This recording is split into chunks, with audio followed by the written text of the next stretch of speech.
Stop buying bacon-flavored things!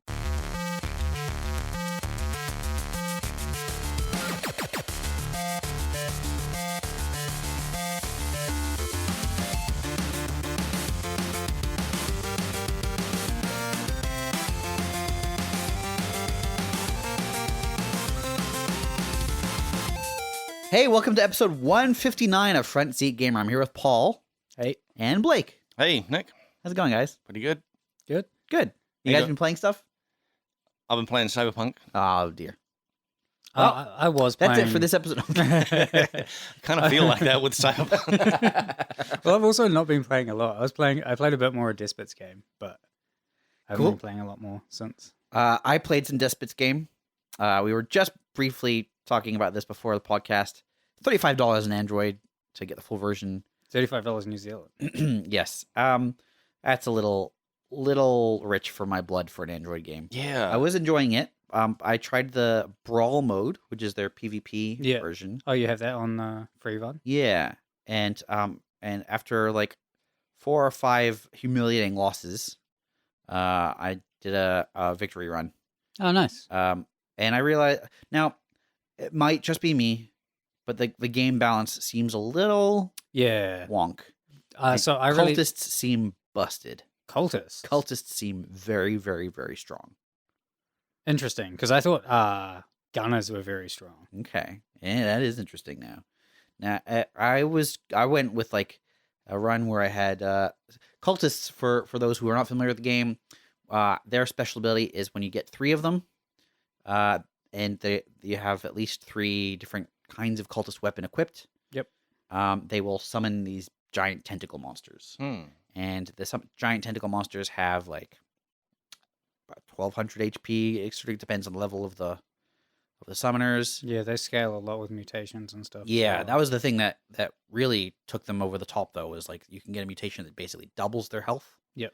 And then I also got a mutation where they will summon skeletons from slain enemies. Yep. And though between those 2 things, I had some tanks to keep my cultists alive initially, and I feel like I had a healer or something.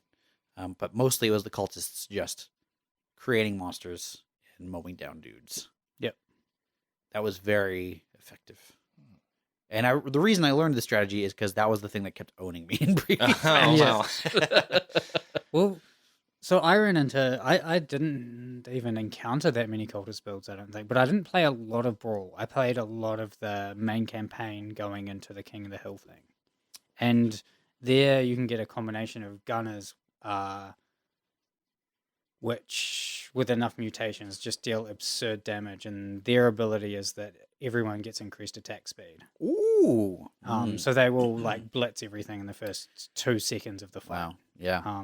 And then ideally you pair that up with tricksters, who have a mutation that will grant a percentage of their evasion to your entire squad. Oh! And you just have like this crazy DPS dodge thing going on. And I kept getting stuck at like around rank 20 in the King of the Hill thing for whatever like shard I'm on. Yeah. And I couldn't really get past that. But I was also losing 2 gunners. But it's a much longer... You get a lot more mutations in the main campaign. And a lot more resources to build up your squad. So it might be the cultists have a sweet spot there in the middle. Yeah, that certainly seems... It seems like a rapid route to a good amount of power. Yeah. The scalability certainly would drop off at the end. Because there's a few mutations that bring up the summon power a lot. And then there's really not a lot else you can do with the cultists. Yep. So that makes sense. I might play some more, but then... a friend of the podcast, Carl, who used to work at Grinding Gear, game designer. Worked on Dread Hunger, right? He works at the company. I don't know if he worked on that specifically. I just assumed he did. He works at Digital Convention. Yeah. He sent me a message asking if I'd played Marvel Snap. Oh, yeah. Have you guys heard of Marvel Snap? Not at all. So Marvel Snap is a digital collectible card game. Marvel themed. Okay. And designed by Ben Brode, Does that name ring a bell for either? No. Ben Brode is the original designer of Hearthstone. Really? Yeah. Wow. So he made a new card game, Marvel themed. And what's really interesting about this game is it is like very streamlined. So I know Blake's played some Hearthstone. Have you played any Hearthstone, Paul? Maybe like 2 games or something. I checked it out, but it wasn't my thing. You've played Magic though, if I recall. Yeah, somewhat. Yeah. My sister and her partner were real into it. So Yeah. I would play with them, but play decks they'd built. Right. So I was real into the actual gameplay of it, but Yeah. not so much on the deck building stuff. Yeah. Is that because it's like there's a lot to sort and sift through, and there's a lot of slots available, and there's lots of permutations? And there's a very big initial learning curve, I guess. Yes. But whereas the actual gameplay of it's kind of fun. I Yes. was quite into trying to figure out how this thing that I was given was supposed to Works. work together and things like that. So Marvel Snap is really interesting. I have a feeling you might enjoy it. It is your deck is 12 cards total. Which, if you've played Hearthstone is 30. Yeah. Magic the Gathering is 60. This is 12. Yeah. And there are 6 turns total in the game. Okay. That is pretty streamlined. Yeah. Yeah. And it is gameplay takes place on sort of 3 lanes. So you've got 3 sort of lanes to play your cards, and each of the lanes can potentially have special properties, and the properties are revealed a turn at a time. So you see which properties are, you see one lane's properties on turn 1, and the next lane's properties on turn 2, and the next lane's properties on turn 3. And the properties will wildly shift how your cards behave when they're played there, or they'll change other lane behaviors, or like there's just like lots and lots and lots of stuff they can do. And it adds like this layer of randomness, which means that regardless of what deck you build with your limited cards, you kind of go into every game still not having to sort of plan around unexpected circumstances. Yep. Pretty limited interactivity with your opponent. You can destroy their cards occasionally. There's some cards that do this, and there's like some other things that you can do, but it's a lot more about trying to bluff your opponent and trying to predict what your opponent will do. Yeah. So like there's a mechanic, it's called Marvel Snap because there's a mechanic called Snap where you tap at the top of your screen, and it will double the like wager of the game, essentially. Okay. There's a ranking system, and the ranking system uses points, and it'll double the points you win or lose at the end of the game. And your opponent can double it as well. So a typical game, you'll win or lose 2 points by the end of the game, but you can win or lose up to 8. Right. And so if you're really confident, you can like snap. Yep. And if they're really confident, they can snap. And so when it's really like a close game, you can end up with like 8 points or 2 points. You can also bail out for 1 point if you're like not feeling confident at all. Like, so it's really clever in the ways that it grants gameplay around the actual card game. Okay. But also the card game itself is really fun. Yeah. Like surprisingly fun for a 6-turn, 12-card deck card game. I fully recommend trying it out. Oh, It's yeah. free. What's the like how do the cards interact? Like, do you have certain types that counter other types, or is it more Well, higher attack wins? oh, that's a good question because I haven't really explained any of the gameplay, have I? I was just curious. Yeah, like, yeah. the actual... So, cards have a power, and goal is to win 2 out of 3 locations. With just have the most power at those locations by the end of the game. Okay. And there are cards that will boost the power of other cards, or will reduce the power of other like your enemy's cards, or can move cards from one lane to another. Nice. So there's like lots of different ways you can interact with your own cards and a little bit with your enemy's cards. Yep. And it's really just about trying to figure out where they're going to place their cards to maximize their power, and where you're going to place your cards to maximize your power, so that you have more power spread across those 2 out of 3 locations. It is shockingly engaging.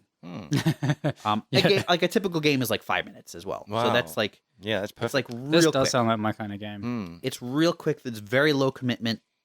It's free to play, and it's surprising the number of archetypes they've managed to like recreate from your typical like CCGs in that streamlined space. Interesting. So like you've got your you're kind of, if you've played Magic the Gathering, you've got your white weenies, which is, Yep. you've got like lots of creatures and you buff them up. Totally an archetype you can do. Oh wow. What are they though? Like, because if this is Marvel themed, like what? Lots of tiny Wolverines. Well, Wolverine is part of the discard archetype. But oh really? There's an archetype where you if you discard Wolverine out of your hand, he gets played. Huh? It just kind of, it ties into his like oh wow. His super healing, and if he gets destroyed, he appears in a random location. Oh wow. So like he can just never get destroyed. No, the like white weenies version, I use like Squirrel Girl. When you play Squirrel Girl, she man, this is real. Yeah, no, it's deep Marvel. It's tons Holy of heck, like really obscure Marvel stuff. Yeah, but also, I was classics. picturing like MCU only stuff. Like, Hundreds of cards. Wow. Yeah. It's pretty deep. It's surprisingly solid. Wow. What's the art like? If it's now the art is really interesting. Yeah. It was something I was thinking about. So, one of the problems with like trying to make a Marvel CCG is there was really no consistency in the art, right? Because there's a million different artists, a million different universes. There's also that thing of, well, I mean, every fan has an idea of like, this is my Tony Stark, and so many people, because of MCU, was like, if he doesn't look like Robert Downey Jr., he's not he's not my Iron Man. He's not the real Iron Man, So they've got a really clever solution to this, which is all of the art styles are valid. And so it's just all over the place. It's regular, not just that. You've got your cards, and all the cards have variants. Oh my god! And so like I've got a Jessica Jones, which is kind of like your like the standard comic book version, but then I've got like a pixel art Jessica Jones. Oh wow! I've seen like a cartoon series, like the X-Men cartoon series Nightcrawler. Oh shit! Like there's a bunch of different, and those are it's like tons and tons and tons of these variants.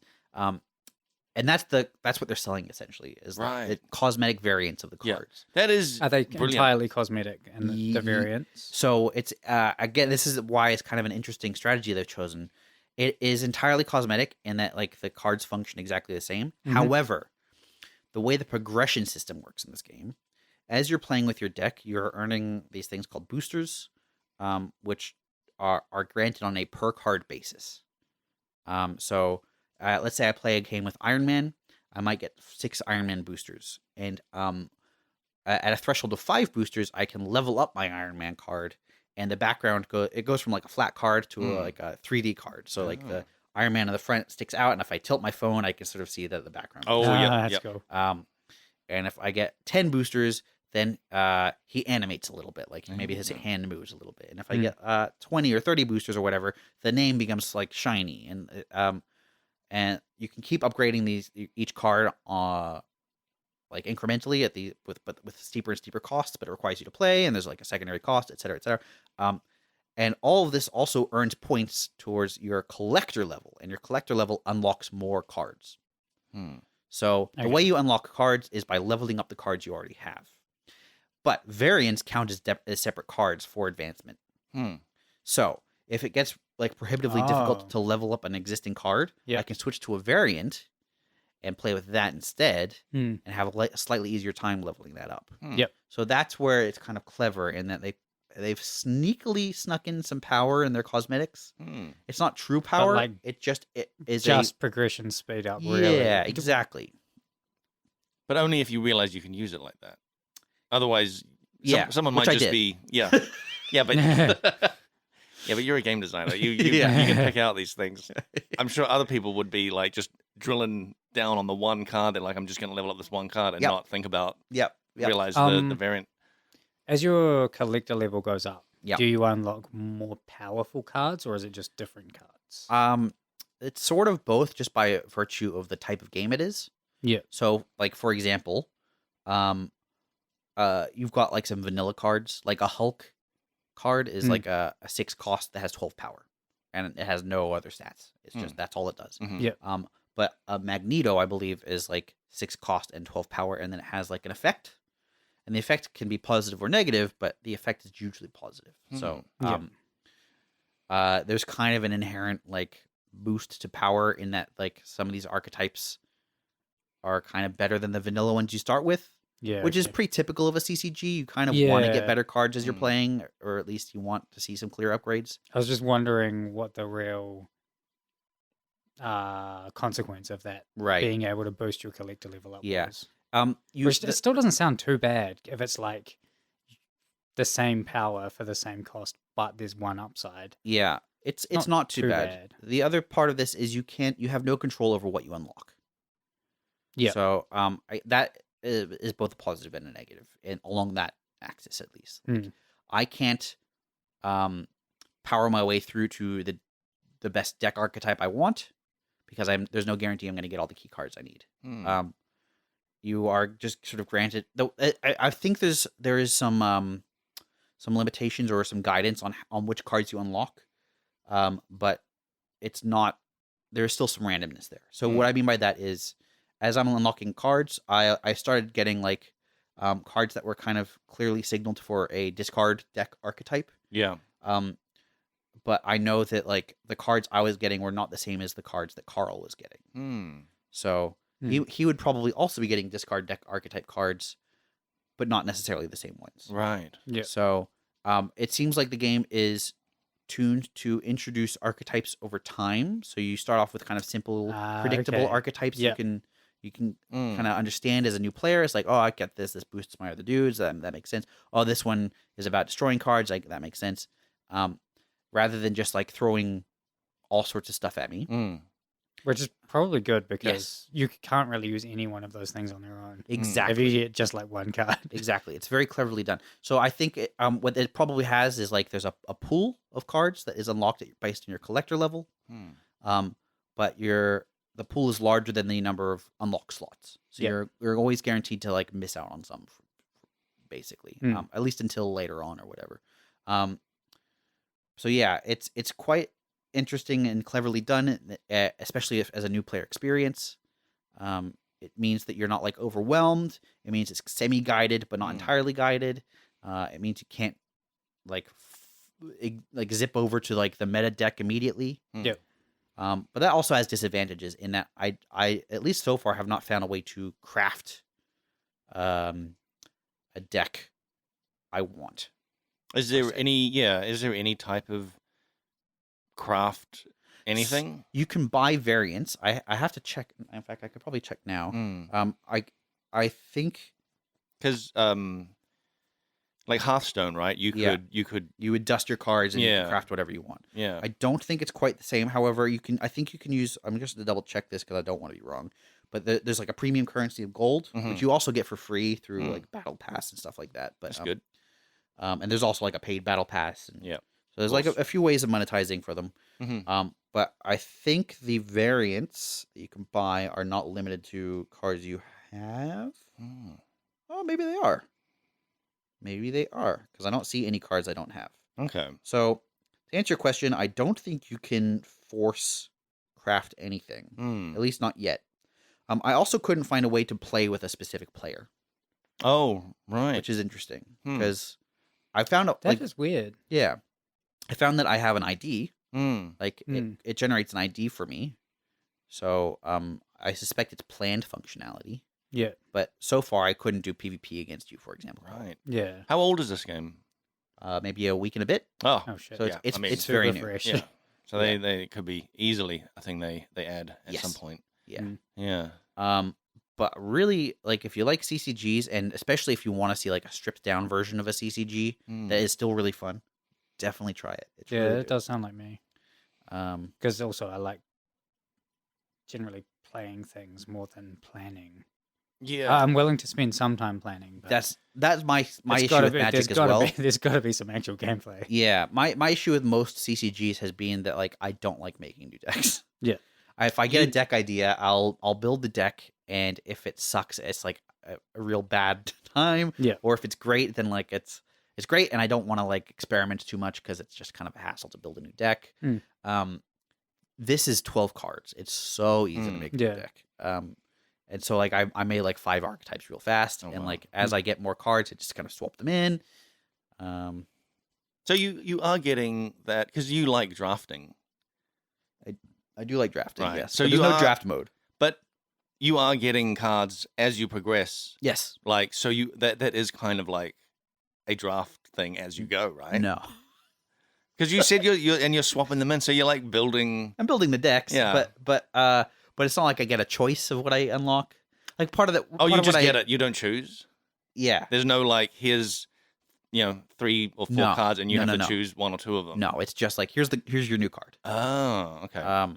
Which has positives and negatives. Yeah. Again, I would say probably more think negatives. that's a bit tough. Yeah, it like is. if it's it just is a like bit tough. here's what you get and this is what you get. Like I feel like these games like wasn't Slay the Spire like this? You'd get a choice. You could choose. Yeah. But Slay the Spire is single player. Yeah, I know. I'm still playing against other players. I know.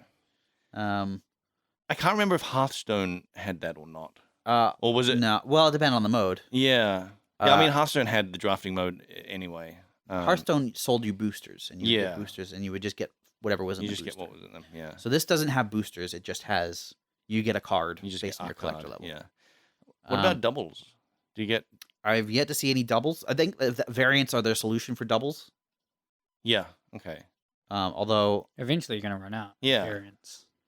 there are a lot of variants. Like I think There's still gonna be a finite amount. probably, but it's not hard to add new art, right? The tricky Yeah. part for a game is functionality. Doing like the code stuff, making sure that it's like A balanced and B not doesn't break everything else. But like you can do 5 different Iron Mans really quick. Yeah. Like it's But just can you do 200? Yeah. Like you're gonna run out of Iron Man. but the more cards you have, the more options you have to create variants. Right, so you're getting less chance to even hit a double the further through you get. Yeah. But I also suspect that they don't have doubles. I suspect that this is like I haven't seen any system in place that would indicate you get doubles. It's always an individual card, and it's always been a new card. You do get variants for free, sometimes through like the season pass or whatever, that like the free side of that. And it's like a mystery variant in the same way that you get a mystery card, so you don't really know what you're going to get. Yep. So it literally does tell you this is not going to be a new card. This is going to be new art for an old card. Have you bought anything yet? I haven't, but I am tempted to get the like season pass. Yeah. I've been looking at the monetization because I was like, what is the most effective way to spend in this game? Just out of curiosity, because they've got this premium currency, and it seems like it's definitely not just buying the premium currency. It seems like that's a really bad way to go. Yeah. $10 worth of premium currency or so will get you, like they've got this. So they've got gold, which is their premium currency, and then they've got credits, which is their like upgrade currency, which you have to spend alongside boosts or boosters. Okay. So boosters are on a per card basis. Credits are universal, and the credit cost goes up based on the tier of like the card, etc. It's kind of it's the main limiting factor for how much you can boost cards. Yeah. Because if you wanted to just spam one deck over and over and over again, you could boost your cards like crazy, but you're gonna run out of credits. So if you wanted to buy more credits, you could spend gold, but you'd be much better served spending that gold to buy daily quests, which give you more credits. Oh, interesting. Yeah, You buy quests. you can buy quests. You get 2 quests every 6 or 8 hours, I think. Yeah. But you can just like reload 2 quests immediately for I see. 120 gold or something Yeah. like that. And in all likelihood, you're going to get more credits from Yeah. that than you would just buying the credits. And what are the quests? They're like Oh, it's going to be use stuff like Wolverine twice. sorry. Is it like use Wolverine twice or? Yes, I don't know if they've ever had like a specific card, but it'll be like use a 6 cost card or win an area with like less than 10 power or Okay. Yeah. or win a game and snaps like the game that you've snapped. Yep. But yeah, it's really good. Having a good time. And some of the locations are truly crazy. Oh yeah. Like you've got some of the typical ones are like adds a squirrel to every location, or like or everything here has +2 power, or gains everything here gains a power every turn. But then I've had some really weird ones. I had one that destroyed the other 2 locations. Oh wow. So by that I mean it didn't destroy the effects. It meant that we could only play cards on that location. And a location only has 4 slots. And that means that like you have to really you've got 6 turns, and you can play quite a few cards in those 6 turns. So you have to really consider what you're going to use there in your next, because there's only 4 slots. Yeah. Yeah. Wow. It just changes the dynamic completely. Yeah. Yeah. Another really crazy one was Ego, which is like a Okay. living planet. Yep. And when that appeared, it just played my cards automatically, Oh, what? and then it also played my opponent's cards automatically, What? and that was the whole game. It just played. What? It played our cards automatically, Wow, I love and so I that. snapped, and I was like, "Great, let's see what happens." Wow. Yeah. I What won the that heck? game. I've only seen that one once. I've only seen the location destroying one once. Wow. They've clearly got rarities for the locations Mhm. that make it so that like you occasionally get like special wild games that completely throw off what you're expecting, That's great. which is great. It Yeah. is. It I is wonder really if they're gonna do that just as a mode to get like the auto battler version. cool. Maybe. it becomes an it's- idle game, and then Yeah. it's next perfect game. I don't know what the AI was for selecting cards because it did not play my cards optimally, and it That's definitely what you did, want, though, right? did not play my opponent's cards optimally either. Wow. Yeah. But it was what a fun little like surprise. I Yeah. wouldn't want it every time. No. 'cause I don't want the game to play for me all the time. But Wow. like it was a real cool like I get what they're doing here, and that's nice. Yeah. Neat. Yeah. That sounds crazy. So yeah, Marvel Snap, try it out. It's free. Okay. I'll try it. Yes. Yeah. This has been sponsored by Marvel Snap. Yeah. I actually don't know who the developer is. So Well, Other who, than who, Snap. did, who did you say the The same creator ones that was? did Pokemon. Ben Brode. is And the- he created Hearthstone. he was the lead designer on Hearthstone. Yeah. And I always thought Hearthstone felt like a stripped down. Yeah. Yeah. What's interesting, Hearthstone was like pen and paper polished. Like they before they had coders and artists, I think they were just prototyping the game with pen and paper Yeah. for a really long time, and you absolutely feel that this game was pen and paper prototyped to death. Yeah, Like yeah. well, not to death, but like in a good way. It was just Yeah. tons of pen and paper Yeah. prototyping. I mean, it makes sense. Like that is, it's a card game. You can Yes. make actual physical cards and play it. Yes, but a lot of digital card games, you at this point you can't necessarily pen and paper prototype things Like because they're too complicated. well, no, because there's random effects. Oh right. Right? Like, Yeah. and now at least at this point in Hearthstone's life cycle, there's like, create and play a random card, or like, Yeah. it's. I this mean, has you a could random effect simulate or that whatever. with a dice roll. You could, but not even then, not really, because it's like it could create any card out of the 1,000 or so that are available, Oh, you know, and then Yeah. it just enters your hand. that kind of random. Yeah. Yeah. Yeah.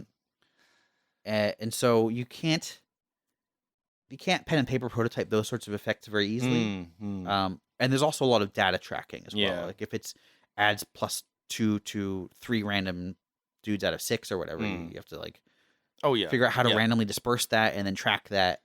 Yeah. So there's a lot of effects that are now difficult to pen and paper prototype, Hmm. and there are some of those in this, but you can tell this is being. I mean, heavily isn't there that tested. in Magic anyway? Like I've seen people No. play Magic and they need like so many dice to keep track Oh. of things, and Yeah, that's Sure. a thing. you know. Yes, but Magic has traditionally tried very hard to limit the amount of data you Mm. have to track on the game board. I suppose being a primarily physical card game, they have to they limit have it. to be able to do Yeah. that. Yeah. It's one of the things. So, another friend of the podcast, Eric Oh yeah, Olofsson, making his own card game. he's made his own card game. And my biggest concern with that game, because I played it, Mm. is tracking your resources, Oh yeah. because it's based on the number of lands you've played, Mm. and your opponent and yourself are playing lands basically on a grid and Mm. creating basically a board that you navigate. But there's no way to tell what you've spent in a turn, and there's no way to tell no way to tell quickly how much you've got, Yeah. because you have to kind of count what's on the board, Yeah.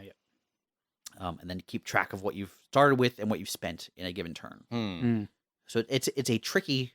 It's not like super difficult, but it's You need some kind it's a of little layer that dial you thing don't. or something. Sorry. You need some kind of little physical dial thing. Yeah, or or something. something. There's just Mm. like Magic's solution to this was the tapping, right? Tapping of Yeah. lands, which is reasonably elegant. Mm. And digital Yeah. card games don't have this issue at all.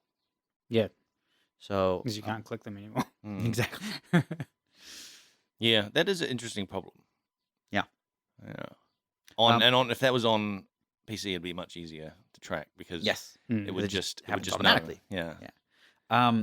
Magic had a set a few years ago that seemed to start like veering into more data tracking. Oh yeah. I'm trying to remember. It was like an Egyptian themed set, if I recall, and they had like a special card that came in your boosters that would just sort of sit on the board by the side and was used specifically to track data. Oh wow. And I don't really. It was like runes or something. And then they started introducing like this. They introduced this energy mechanic in a set that was like a whole separate resource. I just imagine an abacus. You just sitting there with somebody. Somebody just sets up an abacus. Yeah, you have to hire a guy at your table. You need an accountant next year.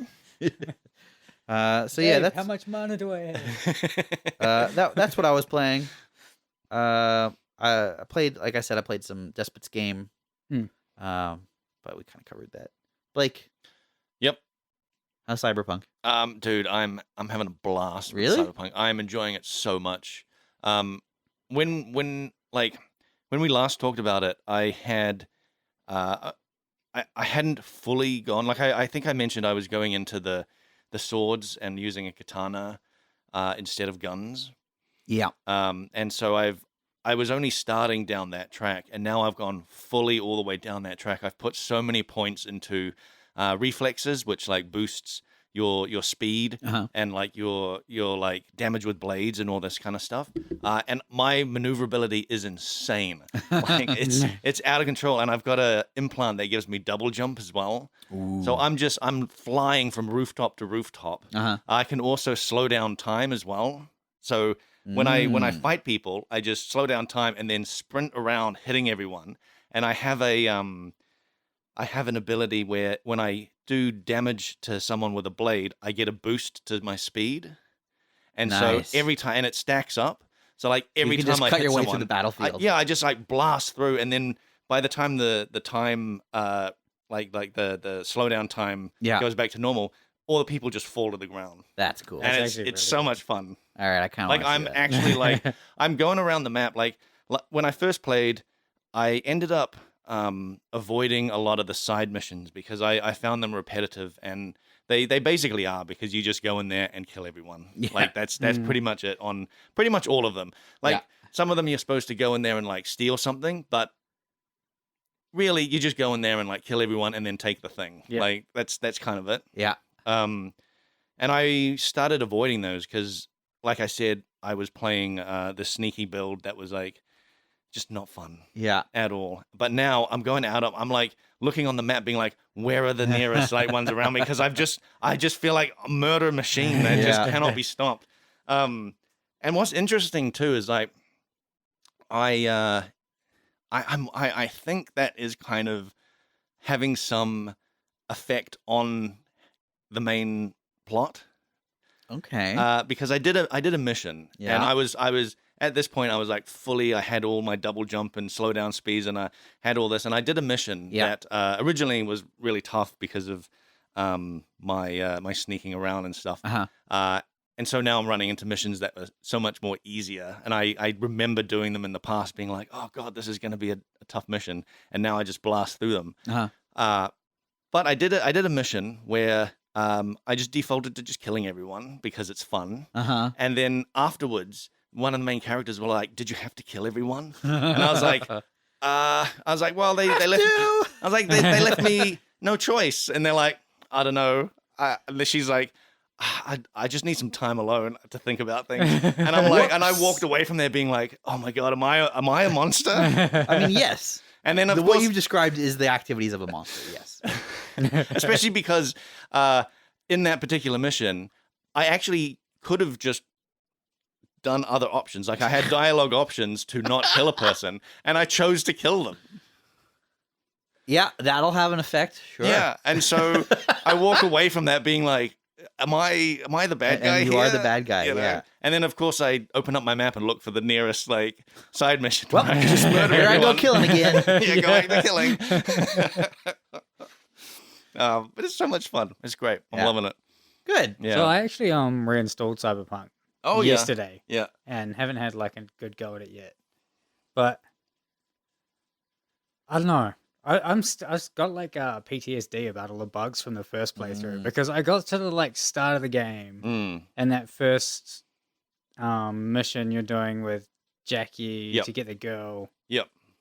And it's like go outside and you're carrying the body, you take it outside. And then it's like stand in the doorway and you're like, well, where is the actual doorway though? The pointer thing's here and the doorway's back there. I end up standing there and I go through the thing and then like that whole bit happens, the people fly off and then the mission pops up and says go back inside with Jackie or something. You go through the door and then the like cupboards explode. Oh my god, what? Which just immediately took me back to the first time I played it where this exact same thing happened. Wow. And there's like just weird bug at the start of the game where the cupboards explode. I don't know if I've seen that, but I have seen piles of garbage bags explode. Yeah. Yeah, like I'll walk by and nudge one of them because everything's like physics. And I think it just activates this entire pile of physics that just go flying into the air. So my guess is that those cupboards are meant to explode when the helicopter lands. Oh, right. But because I wasn't in the doorway, the event didn't trigger until I go back in, which I think is what I did last time as well. Oh my god. And it's by all means a small bug. Like it doesn't matter at all. But it reminds you of... It reminded me immediately of it. And I played it, like I actually beat the game in the first... I don't know, a couple weeks after it came out. Oh, wow, really? So I played through with all the, like, broken cutscenes. Oh, my God, man. I straight up, I gave up on it when I first played it. I persevered. And it may have just killed the game for me, Maybe. I'm definitely having, like, I'm remembering all the bugs, but I'm also being like, oh, my God, this is so much better now. Like, I remember the floating cigarettes in this cutscene that, like, were distracting me, or like Johnny Silverhand like coming and sitting down next to me, but he's actually not sitting on a chair. He's just like squatting in midair. Like, and I was like, man, none of this is happening. This is so great. Oh man, the worst one was near the end of the story. There was a cutscene where like it was like you or someone else. It was like meant to be a sex scene. Oh yeah. Like half the character model was there. And the other half just wasn't. The animations were... Now, which half? Because that really changes the sex scene. Just bits. Okay. Oh, boy. Just bits of a model. All the parts you want, though? Or no, it was like literally which parts just do you like... want? Oh, you know, like the elbow is pretty good. Yeah. One step away from T-posing. And... Yeah, is that how it you was do just it? gliding back and forth. I mean, it might be if you're missing like half your body. I don't know. Oh, my God. You don't know my life. I still have seen the odd random bug though. Yeah. Like I have had moments where it's like, you know, an intense conversation and directly in front of me is, you know, a character talking to me and it's fine, and behind them it's fine. Everything looks good. I'm like, man, this is great. And then I turn over, I look slightly like to the right and there's like two NPCs just clipping through each other and like spazzing out, and I'm like, I turn my head back and be like, I'll just ignore them. Boy. So, Blinders on. I mean, that game came out, what, 2 years ago now? Yeah. I get it. How are they still doing? They're about to do like DLC, right? Yes. Well, here's the thing. I think it was like 2 years of like bug fixes because these bugs were like major. Yeah. And especially on console, like they had to take it off. PlayStation. I remember. It was because it was so bad. But that was only original PS4. Yeah. It was fine on Pro. Well, fine enough. Yeah, fine enough. I mean, people. You could technically play it. You could press play and like roll the dice if it didn't crash. Like that was on PS4 Pro. Stacy was playing on PS4 Pro, and it was like she had frame drops and stuff. Okay, but that was playable. It was the original PS4 that it really didn't work on. It probably wasn't developed on because I don't know how you get. They should have just. I mean, they should have just not supported it. They should have just waited a couple years. Like actually, they delayed it. And it could have come out with PlayStation 5. It could have been a launch title or something. Yeah, launch title. They delayed it a lot. I don't know. It's such a it's so typical as well at this point in game development where a game that is not ready is released to the detriment of the product and the company. Yeah. And this was not the case, 20 years ago. Like, ever since online patching, day one patches. Yeah. But even that, I don't know if we can necessarily excuse it because there's a lot of games that are launched and then go unsupported. Yeah, that's true. So it's just, it might just be a symptom of game complexity that has grown over time, and so player expectations are much greater for the quality and depth of the game, which obviously means there's a lot more work involved, which means a lot more bugs, and there's a lot more time involved in getting a game like that stable and polished. And that has just not been factored into scope or budget for a lot of these games. People have so much better tools now, though. I know. Like what people were doing working on before, when you just It's true. went and got a disc. Yeah. It would have been like just text editors. Yeah, people just working with ones and zeros and hard coding stuff into a cartridge. Oh shit! If you're talking like the like real world games, like they were all just assembly, right? Like Yeah. I wonder if the lack of limitations has been a problem. Maybe. I'm sure I'm going to anger a lot of programmers at this point, but I feel like optimization has become less and less emphasized, and I feel like if you're optimizing your code, you are required to go over that code. You're more likely to find those bugs, and it's more likely to become stable the more optimized something is.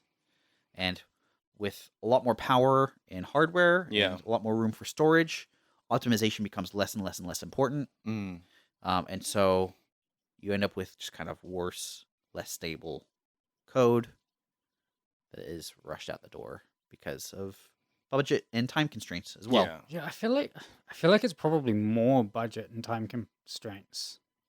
But then Cyberpunk was like in development for so long. Well, But Cyberpunk. I bet it just wasn't the focus for a real long time. Yeah, for a large yeah. part of the That's team. true. They would have just been working on Witcher, right? They were on a skeleton crew for ages, and then when they actually switched, they basically completely redesigned the entire game. Yeah. And basically start from Which is scratch what you again. do. Like if you had something just sitting there for like a few years, by the time you go to touch it again, But then it's like people were actively working on it at that time. Like it was a thing where there was a whole development team working on it, and they had this idea for it, and they like were going through development with it with the actual creator of Cyberpunk, and like everything seemed to be ticking along fine. And the thought would be that once Witcher wraps up, more people get put onto that. But then when Witcher did wrap up, the new creative lead came in and completely kind of like redesigned the whole thing. Interesting. Okay. Yeah, and so it was like it was on track for what they thought they were going to do, and then suddenly, when everybody came in to work on it, it was like almost like a U-turn, because it was originally going to be third person, and it was being developed as third person up until like just a few years before it came out. Interesting. And there's a thing where I remember talking to David, who was on the podcast. He's been on the podcast. You've not met him because you're away. I'm not allowed to be in the same room with him. Famously, never in the same room together. Yeah. But he started playing it again as well, and he kept noticing that there were places that, because Cyberpunk, you're supposed to get this like kind of claustrophobic Blade Runner feel. There are these small spaces that feel very claustrophobic, but for the most part, it's very wide open. And I reckon that's probably because though a lot of the game was developed for third person. Yeah. Like there are just like massive, like highways especially. Like, I mean, you can play in third person on the road anyway, but still like a lot of streets are just like really huge, and there's like not really that much traffic and not really that much like pedestrians. Let me ask you, has Cyberpunk changed the way you perceive CD Projekt Red? Like, there's going to be another Witcher game. It has. I haven't lost. I haven't lost like complete faith in them. Yeah. Like, well, would you be pre-ordering Witcher 4 or whatever? Probably not. No, but I wouldn't. But I stopped pre-ordering after No Man's Sky. Oh, yeah, man. fair. I guess my You know what? I Blake, think I my did question too. is more for Blake. My question, I guess, is more: would you get early access version of Witcher 4? I mean, probably not. Definitely I not. just don't Well- believe you. I think definitely you're lying. would not get. You wouldn't get early I access. would not Witcher get 4? early access of Witcher 4, So quite often, but I would when- get it day one. Quite often when early access things do drop, there are already some reviews and stuff that'll give Yeah. you a rough idea, Mm. which I think is the most important thing, is that you buy something after you've heard from Mm. a few people that it's like not broken. But Cyberpunk, I believe, this is one of the issues with reviews in general. And I say this because I worked as a reviewer. Hmm. You are given a buggy game, usually weeks, if not months ahead of time, to play through it and formulate your review so that you can have it out before or on launch day. Yep. Mm. You are aware that it's like an unfinished product, and so you take the bugs with a grain of salt. Basically, you kind of have to work under the pretense that those bugs are going to be gone in the final product. Yeah. Quite often they do mention, though, that it's particularly buggy or something. Or is that just, there are some that are I more think broken? there's a spectrum, right? Yeah. And like you've got your this is there's some clipping here, or this clearly this cutscene isn't finished or whatever. Mm. And then you've got like elephants launch you in the sky, Skyrim style. It's not a feature. Depends on how you play the game. Mm. But the so Cyberpunk came out, and I think it was getting really good scores, and people would talk about the bugs, but like it wasn't the focus because the assumption was those bugs would be fixed. Yeah. Well, Which, I do think a huge amount of that criticism of Cyberpunk was around the console, though. Like there were certainly bugs in the game on PC, Mhm. but the console experience was a completely different thing. Like there was just like crashes and like things just didn't work. Like Yeah. that was like a legit nightmare. But again, if you're a reviewer, you have to assume that those things will be fixed by launch. Like if you're getting that a month before release, that means that the disc was probably pressed 2 months before release. Yeah. Or whatever, so you have to. At least this was the case back in my day. But I mean, if you were a reviewer and you just loaded up the game, and it takes like 3 attempts for you to even start the thing. Yep. I've played games that were like I remember there was like a I don't think it was Burnout, it was like Need for Speed or something. Yeah. And like I literally there were several issues just trying to get the game working. Oh, okay. And it could be due to a number. It could have been the software itself. It could have been that I was using a debug console that was incompatible with the software. Yeah. But I did eventually get it working, but it took multiple attempts, Yeah. and then with crashes, etc. And I had to assume like, oh, this is just Yeah, I the get state of it. the software and the interesting. hardware.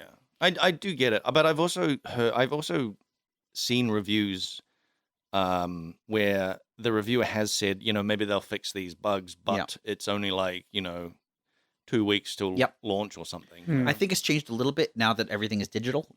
Like when I was in the heyday of my reviewing, discs were sent out. Yeah. And you had a special debug console to play these things. And there was just a lot of hoops to jump through. Yep. And so the delays between like the software they on their end and getting to you was fairly large, and so you would assume there were months of development you were not seeing yet. Yeah. But I think it's different now. But I suspect at least the old guard of reviewers still have to assume these things will be fixed. Yeah, I mean, I think every reviewer would assume, because if they're getting stuff before it's done, so they'll assume that they're still working on it. It's not done. Yeah. But I get it if they're not focusing on the bugs. Yeah. But then it's that thing of like, once it's released, a regular player who might have interest in it might want to wait 2 weeks to see how it actually is. Yeah. What's really interesting about this is that I'd sort of assumed that games were released more broken now, but it kind of sounds like games have been being reviewed while broken for a real long time. And Yes. I mean, they that's true, but they weren't being released when they were broken. They were only being reviewed when they were broken. Yeah, but that's such a big gamble, right? Like the only Yes. difference is that now there's more players get to see how broken it was. Yeah, and they're paying for the broken thing. Well, I guess the difference, I guess, is publishers are now happy to release a broken product. This was not the case. Well, 10, 15 years ago. Like, when did Skyrim came out in 2011, and it was, I mean, Elder Scrolls games have always been kind of buggy and notoriously so. But I think Cyberpunk kind of set a new standard for a launched game. Absolutely. That was just not functional. Yeah. But it's not the only one. Like Battlefield, Call of Duty, like all of these games nowadays, these big AAA flagship titles from major publishers. Yeah. It's in part because of the release cycle. They want to do one every single year or every couple of years. And I think it's in part because of the complexity of just game development. Whatever the reason. People are still paying for these games. Yeah. These companies can't get away with that if people aren't buying them. Yeah. So to a certain extent, like we're just funding people making broken games. But I think there is something to be said for the reviewer side of that, which is they don't talk about the big problems still because they work under the assumption that they will be fixed. Yeah. And the thing is, you have to. I don't know that nowadays you should, though. And I say that... Well, it might, like a review that comes out that talks about all these bugs. Yep. That may deter someone from actually buying the game. Yep. And that developer has actually fixed all the bugs by the time it comes out. Here's the question. So I think there's two parts to this, though. And this is something I've been thinking about for a little while. Game reviewers are not as tech savvy as they should be. Yeah. Some of them are. Yeah. But by and large, game reviewers are game fans that can write or make a video. Yeah. And they don't have a good understanding of necessarily the development pipeline of a game. They don't have a good understanding of how long it can take to fix a bug. Or like what how long it could take to fix a lot of bugs, or what kind of bugs are easy to fix or hard to fix, and so they kind of will take almost everything with a grain of salt, and naively accept the publisher's word that these will be fixed or whatever. On top of that, old school reviewers are probably still treat bugs the same way of like, yeah, these things will be fixed. But the reality is, if something is digitally delivered, you are getting the most up-to-date build. Right? Yeah. They're not going to send you an old... Yeah. They'll send you the most stable build they have, right? Yeah. They're not going to send you the worst build.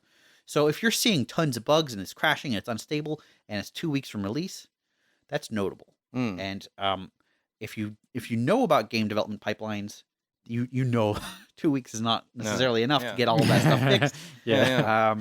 There's stuff like when I mentioned that I'd watched reviews where people had said, there's a lot of bugs, but they've still got like 2 weeks to polish it, and I'm thinking like that's not going to happen, right? Exactly. But if you don't know better, you might just see it's fine. And I'm of two minds. Like, yes, bugs can be fixed, but bugs should be fixed ideally before the game is launched. Yeah, and I guess there is also the thing of like, what is a acceptable level of bugs to launch with? Yeah, I mean, ideally none, but it's like that's not really realistic. I think the line is, does it stop you from regressing? Yeah. Does it negatively impact? Does it crash? Yeah. Then it shouldn't ship. Does it soft lock or hard lock? Then it shouldn't ship. If it's something wacky like some cigarettes are floating or whatever, then whatever. Those things can be fixed. So these must be like they still have to go through cert, right? I don't know what that process is at this point. I only know what it's like for us, and only through talking to people. But they do check things. They check that like you can buy things and stuff. Yeah. Like, so someone there. I think there's probably a. This is the cynic in me. But if let's say a a console manufacturer believes this game is going to sell like hotcakes, regardless of how broken it is, Yeah. they will wave it through. I mean, they were right with still- Cyberpunk. Exactly. Yeah, exactly. and it was still them that pulled it, right? It was Sony themselves that were like, Well, this is how not- long in, and like Mm. don't remember. only because I mean the fact that it made it that far, right? Like That's where I'm confused. It's Exactly. like that game probably had to pass cert, here's my theory is I think. there were promises being made. Mm. Like, we'll get it fixed real fast. We know these are all problems. We'll get these. Day things one fixed. patch coming. Don't worry about exactly. it. And then the realities hit, Mm. and Sony's putting pressure on them, and I mean, the problem is at that point, all Sony can do would be to block this patch going out. yeah. Like all as they soon as can it's passed and being sold, yeah, they can only pull it down, or or stop the streamline the potential fix patch Yeah. if it's not Mm. good enough. Yeah. it's It don't know. it did come back. Like I'm quite sure I remember seeing in the news at some point that it was back on the store and fixed and playable now. Okay. So they did fix it, but it definitely took a lot longer. Man, those old PS4s are so old. Yeah, I know. That's why I'm thinking It's it's kinda crazy, crazy, that it was yeah. supported. Yeah. They should have just been pro only. Like we don't.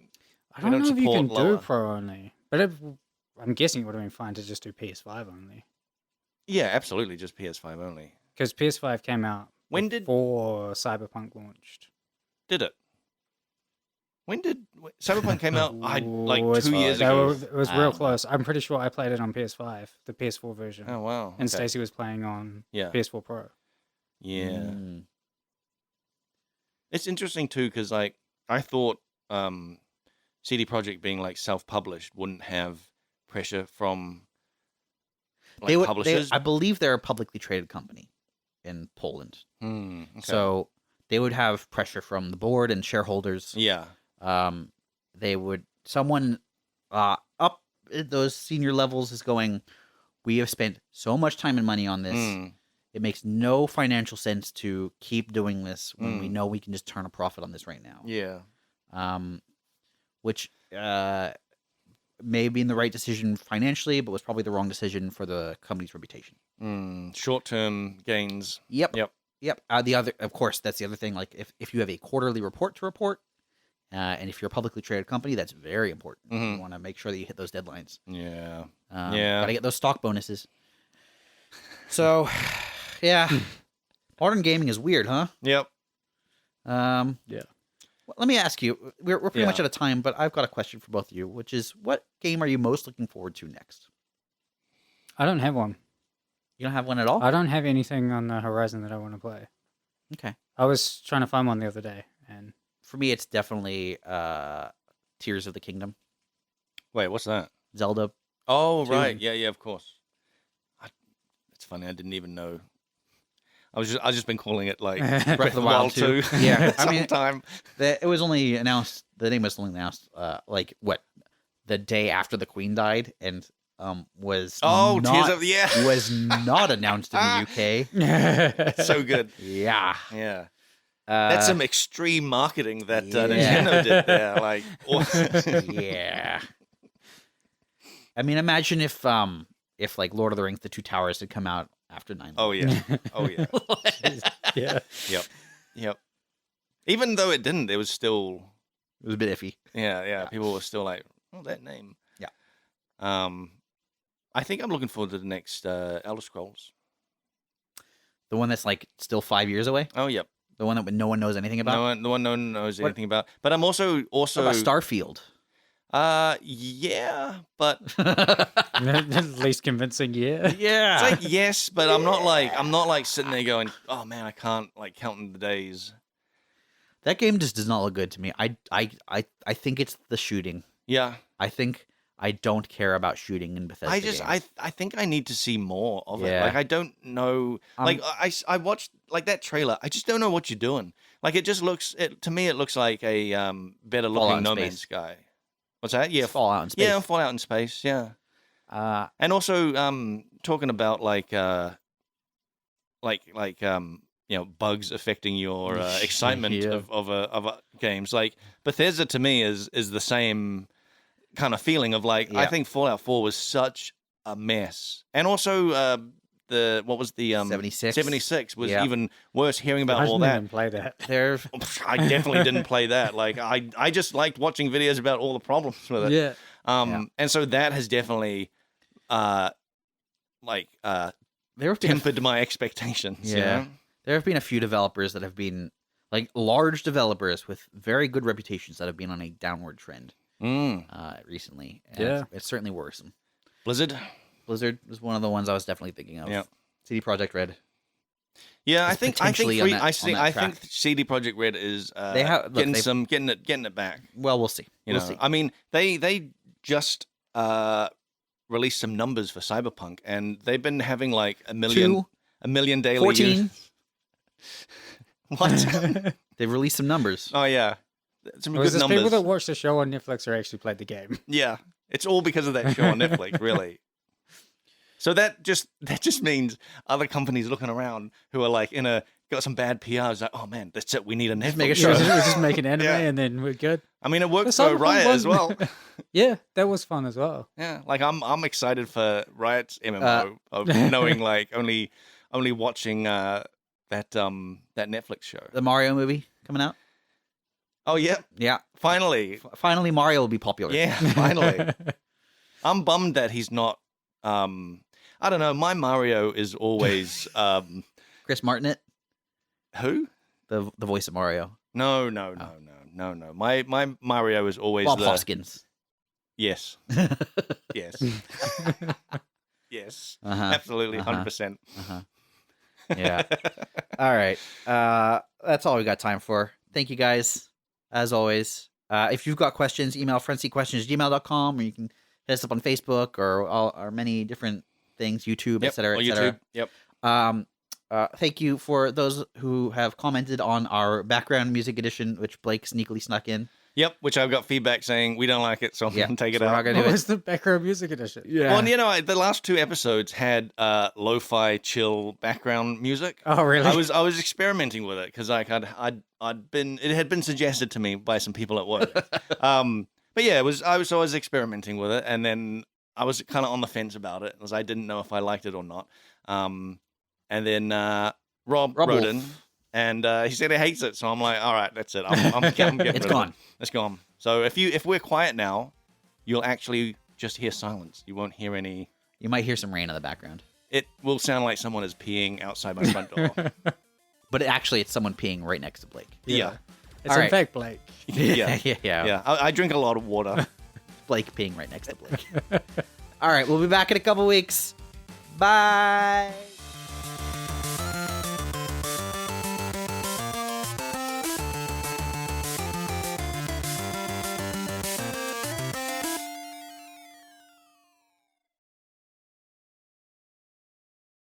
Bacon isn't meant to be smoky. That's the other thing. Like, bacon isn't inherently smoky. It's cured. Yeah. So it's salty and like. Yeah. Yeah, but so much of what people, You're probably right. It was probably liquid smoke, but like. I mean, it tasted like the same type of bacon that is in like all those other weird products, like candy bacon. Yeah, you can go to stores, and you go to the stores and you get like, bacon candy canes. Like I've had one once, and it tastes terrible. But this beer tasted exactly like that. Stop buying bacon flavored things. You are just incentivizing the industry. One of my friends once bought a bacon air freshener. No, Blake, no. The bacon air freshener is just what it smells like when I don't shower for 3 days. Oh my god! I thought bacon smelled delicious. Do you sell that? Something's wrong here. Yeah.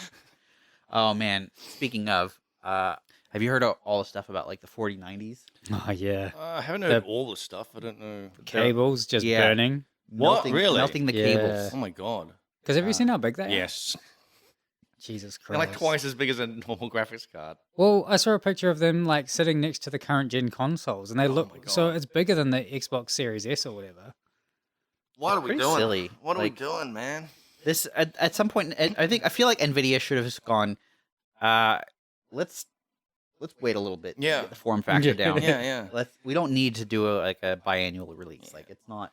Well, Anyway, like they should just accept defeat and like have it as a separate thing outside your computer, like some sort of console. Yeah, like a console. But you have to have the cables that go all into like the computer still. You just have external graphics card is actually not a terrible